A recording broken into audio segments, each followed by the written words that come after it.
What we've been building is solutions that use really basic mobile phones for doing two things. One is allowing people to answer questions and have their voice heard in giving feedback on what they need, what their priorities are.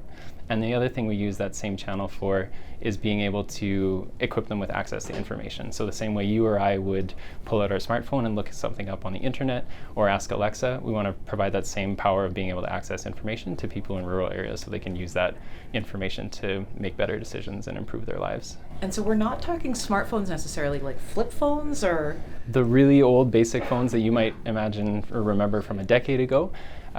Starting about a decade ago, there was just an incredible explosion of mobile phone usage across African countries.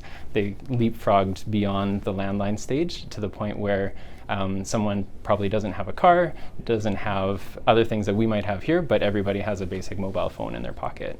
So that just creates a really powerful opportunity to do something with that.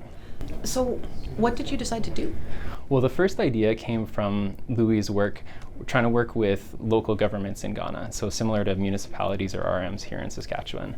And they were trying to do a good job of making decisions with data, but the problem that he kept running into is just there wasn't any good data. It was stale or it was missing. So when these governments were trying to figure out where do we build the next school, where do we invest in water point infrastructure, they didn't have the data to do that.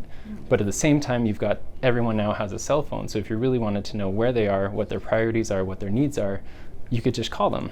Obviously, we're not going to call 10,000 people or 100,000 people, so that's where the idea came from, to try some kind of mobile-based solution and some technology to automate that. There's about 48 different languages spoken in Ghana, 11 official national languages, and so there's a huge amount of language diversity, and also 1 in 3 adults is not very literate. And so once we started digging into that, we realized, okay, there needs to be a better way of making this accessible to people. So we re-recorded that survey in 5 or 6 local languages, and I hacked together some software so that we could send that out as a simple phone call.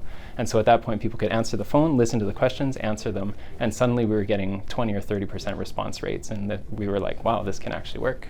And so what other applications do you see that? It's almost like a telephone survey that you answer, press 1 for this or 2 for that. That's exactly where we started. And for us, we might be annoyed by those surveys when we get them at 5 o'clock at home. Yep. Whereas what we noticed from people in Ghana is that a lot of them were receiving this kind of thing for the very first time in their life. And they were actually just really excited to have that chance to be part of the conversation. And we would see that in the data where we would ask 5 or 6 multiple choice questions about some kind of issue like access to electricity. And people would answer all those. And then at the end, we would say, is there anything else that you want to tell us? And they would just go off and tell their life story and the whole context about how they're facing this challenge of power going out all the time. And it was just really exciting to see people want to engage with this and have their voice heard in these kind of policy conversations.